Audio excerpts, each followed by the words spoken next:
Hello dear students, welcome you all to the channel of I M foundation advance. आज का जो हमारा discussion है वो मैट्रिक्स से ही है। Matrix important question board point of view से, और आज बेसिकली हम 5 मार्क्स के क्वेश्चन डिस्कस करेंगे। इसी टाइप के क्वेश्चन एग्जाम में आपसे पूछेंगे। 5 मार्क्स में जनरली यही क्वेश्चन आता है कि एक मैट्रिक्स का इन्वर्स निकालना होता है और उस इन्वर्स को यूज करके सिस्टम ऑफ इक्वेशन को सॉल्व करना होता है। मैं आपसे यही कहूंगा कि अगर आप ये पूरा कंटेंट पहले से करे हुए हैं, आप किए ही होंगे अब तो एग्जामिनेशन टाइम में, तो आप वीडियो को पॉज करिए, इस क्वेश्चन को नोट करिए और प्रैक्टिस के ख्याल से आप करिए और मैं सॉल्व करता हूं, फिर आप आंसर मैच करेंगे। ओके, सो यहाँ पे एक चीज ध्यान देने वाला है कि यहाँ पे जो 3 इक्वेशन लिखे हुए हैं एक्स वाई जेड में, इसको तो आप वैसे भी डायरेक्ट सॉल्व कर सकते हैं, आप मैट्रिक्स मेथड से भी सॉल्व कर सकते हैं, लेकिन यहाँ पे एक वर्ड है दैट इज हेंस। इसमें सारा बात इसी हेंस में। Find the inverse of this matrix. आप इस मैट्रिक्स का इनवर्स निकालेंगे, very simple. Hence solve system of equation, मतलब इसका जो इनवर्स आएगा ना उसको यूज करके इस इक्वेशन को सॉल्व करना है। तो चलिए, सबसे पहला हमारा टारगेट क्या है? इनवर्स निकालना। चलो इनवर्स निकालते हैं। सबसे पहले कोफैक्टर निकालेंगे। मैं कोफैक्टर डायरेक्ट लिख रहा हूं, आप माइनर निकालते हैं, फिर प्लस माइनस साइन लगाते हैं, और साइन का नियम है कि आप -1 की पावर i प्लस j से करते हैं, ठीक है कि आपको पता ही होगा। तो हम मेन कोफैक्टर डायरेक्ट निकालते हैं। कोफैक्टर कैसे, माइनर कैसे निकालते हैं? उस कॉरस्पॉन्डिंग एलिमेंट के अलावा रो कॉलम को डिलीट करते हैं, जो बचता है उसका डिटरमिनेंट। जैसे अगर इसका निकालना चाह रहे हैं तो ये दोनों कट गया और डिटरमिनेंट आपका क्या आ जाएगा? 3 2 -3 -4। तो it is equal to what? -12 and +6, that is -6। Cofactor 1 2, तो पहले तो माइनस साइन लगा दो क्योंकि 1 + 2 is 3, odd number, sign negative है। फिर इसके एलिमेंट को भी डिलीट करो, इन दोनों को, तो 2 2 और 3 -4 आ जाएगा, that is equal to minus of 2 × -4 -8 -6, तो ये आपका +14 आ जाएगा। Cofactor 1 3 equal to determinant of, इसको डिलीट करिए, 2 3 3 -3 -6 -9 -6 -9, that is -15। Cofactor of 2 1, again negative लगाओ, पहले तो इन दोनों को डिलीट करो, 2 -3 -3 -4, that is equal to negative of -8 and -9, that is 17। Cofactor of 2 2, 2 2 में इसको डिलीट करिए तो आपके पास डिटरमिनेंट बचेगा किसका? इन दोनों को डिलीट किया, 1 -3 3 -4, that is equal to -4 and +9, that is equal to 5। Okay, यहां तक तो आ गया। कोफैक्टर 2 2 के बाद कोफैक्टर ऑफ 2 3, 2 3 में इन दोनों को डिलीट किया तो 1, पहले तो माइनस लगाओ, 1 2 3 -3, that is negative of -3 -6, that is +9। Cofactor of 3 1, determinant of ये दोनों गया 2 -3 3 2, तो 4 + 9 13। कोफैक्टर ऑफ 3 2, इन दोनों को डिलीट करो, पहले माइनस साइन, इन दोनों को डिलीट करने पर 1 -3 and 2 2, that is negative of 2 -6 -8 आ जाएगा। Cofactor of 3 3, that is equal to determinant of, इन दोनों को डिलीट करिए, 1 2 2 3 3 -4 -1।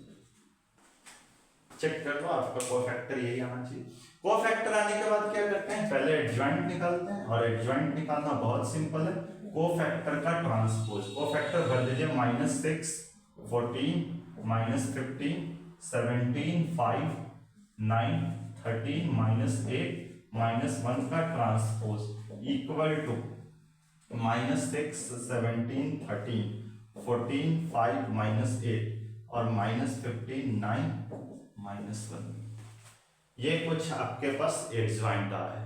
एडजॉइंट के बाद आप ए इनवर्स, पहले तो आप डिटरमिनेंट निकालिए, तो डिटरमिनेंट के लिए सीधे एलिमेंट को मल्टीप्लाई करना है कोफैक्टर से। -6 × 1 is -6, 14 × 2 is 28 and -15 × 3, that is +45, तो 22 27 67, तो A इनवर्स आपका आ जाएगा 1/67 into matrix of -6 17 13 14, 5 minus 8 minus 15, 9 adjoint bye determinant. इस इनवर्स का बहुत काम आने वाला है, इसको मैं हाईलाइट करता हूं, आगे बढ़ेंगे इसी को यूज करके इक्वेशन सॉल्व करेंगे। आप इसको लिखिए। सो डियर स्टूडेंट, अब इस इक्वेशन को सॉल्व करना है इसी इनवर्स को यूज करके। तो सबसे पहले आपको एक बेसिक सा कॉन्सेप्ट बता दूं, अगर px इक्वल टू q कोई आपका मैट्रिक्स इक्वेशन होता है तो x कैसे निकालते हैं, दोनों तरफ p इनवर्स से मल्टीप्लाई करते हैं and it becomes x equal to p inverse into q। हमें बेसिकली इस कॉन्सेप्ट को यूज करके इस लीनियर इक्वेशन को सॉल्व करना है। मैं एक बार फिर से बता दूं, p q और x मैट्रिक्स वन है, x वेरिएबल मैट्रिक्स है x y z, q होता है इधर का एलिमेंट और p मैट्रिक्स इनके कोएफिशिएंट होते हैं x y z के। तो एक बार मैं ये तीनों पता तो पैदा करूं कि p q और x है क्या। तो आपका p मैट्रिक्स जो है दैट इज इक्वल टू 1, इसका कोएफिशिएंट देखिएगा 1 2 माइनस 3 2 3 2 एंड 3 माइनस 3 माइनस 4। तो ये तो सेम एज ये मैट्रिक्स हो गया। तो कॉन्सेप्ट क्या है, अगर p इनवर्स निकालना है मतलब इसका इनवर्स निकालना है, तो इस ये मैट्रिक्स जब इसके बराबर है तो इसका इनवर्स भी इसके इनवर्स के बराबर होगा जो हमने निकाला है। So this a inverse is basically p inverse also. Concept आया समझ में? p मैट्रिक्स हमारा a के बराबर है तो p का इनवर्स a का इनवर्स होगा, a इनवर्स हमने निकाला है, so this a inverse is also p inverse. Very simple. Okay, q matrix कौन है, तो q तो कांस्टेंट होता है दैट इज -4 to 11 और x मैट्रिक्स कौन है आपका x y z। Value substitute करते हैं। सो x को हम क्या लिखेंगे p इनवर्स इनटू q। तो क्या हम x को डायरेक्ट ऐसे लिखें, x matrix equal to p inverse मतलब इसका इनवर्स 1/67 इनटू मैट्रिक्स ऑफ -6 17 13 14 5 -8 -15 9 -1। ये आपका p इनवर्स हो गया into matrix q that is -4 to 11। अब हम वैल्यू रख देते हैं, x मैट्रिक्स कौन होगा हमारा x y z होगा that is equal to 1/67। Matrix का मल्टीप्लिकेशन आप कैसे करते हैं, रो का कॉलम के साथ। तो -6 into -4 24, 17 into 2 is 34, 13 into 11 is 143।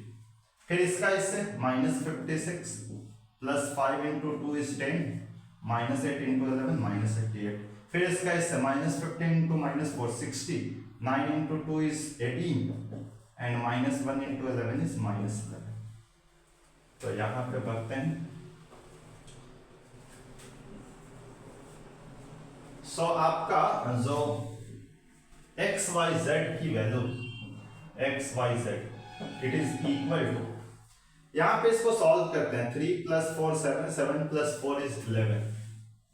तो 1/67 तो बाहर ही, 11 1 कैरी 1, 14 1 15 13 18 18 और 2 20, 201 हो जाएगा पहला एलिमेंट। दूसरा एलिमेंट आपका 78 और 684 134, नेगेटिव ऑफ 134 हो गया और थर्ड एलिमेंट 78 - 11 दैट इज 67 हो गया। तो 67 को आप अंदर भेजेंगे तो आपका मैट्रिक्स आ गया x y z equal to 3 - 2 1। तो अब ये दोनों मैट्रिक्स इक्वल है। तो मैट्रिक्स इक्वल कब होता है, जब उनके कॉरस्पॉन्डिंग हर एलिमेंट इक्वल होते हैं। सो x की वैल्यू हो जाएगी 3, y की वैल्यू हो जाएगी -2 और z की वैल्यू हो जाएगी 1। This is the required solution. तो इस सॉल्यूशन को हमने मैट्रिक्स मेथड से किया है, लेकिन हमने मैट्रिक्स मेथड से नहीं किया है, हमने इस मैट्रिक्स का जो इनवर्स निकाला था डायरेक्ट उसको यूज करके किया है। इस टाइप के क्वेश्चन ही 5 मार्क्स में अक्सर आते हैं। तो इसको आप लिख लीजिए और आपका आंसर है x = 3, y = -2, z = 1। ये पूरा अगर आप कंप्लीट स्टेप करते हैं तो आपको पूरे 5 मार्क्स मिलेंगे। लेकिन एक चीज का ध्यान रखना है, यहाँ पे जल्दीबाजी मत करिएगा क्योंकि कैलकुलेटिव है। मैट्रिक्स का जो कैलकुलेशन है वो काफी ज्यादा लेंदी होता है और हर स्टेप पर बेसिक ऑपरेशन लगते हैं प्लस मल्टीप्लिकेशन का। जल्दीबाजी करने पर कई बार यहाँ पे एक मिस्टेक अगर छोटा सा हो जाएगा तो वो आपके पूरे सॉल्यूशन को गलत कर देगा। ओके, एक और बात, हमारा चैनल अगर आपको पसंद आ रहा है तो आप इसको लाइक शेयर सब्सक्राइब तो जरूर ही करें। और ये जो चैनल है ना, ये बेसिकली आपके लिए बहुत बेनिफिशियल होने जा रहा है क्योंकि अभी हम और लेटेस्ट से लेटेस्ट अपडेट आपके सामने लेकर आएंगे और काफ़ी मज़ेदार कंटेंट हम आपको इस पर सिखाएंगे। Thank you and keep watching.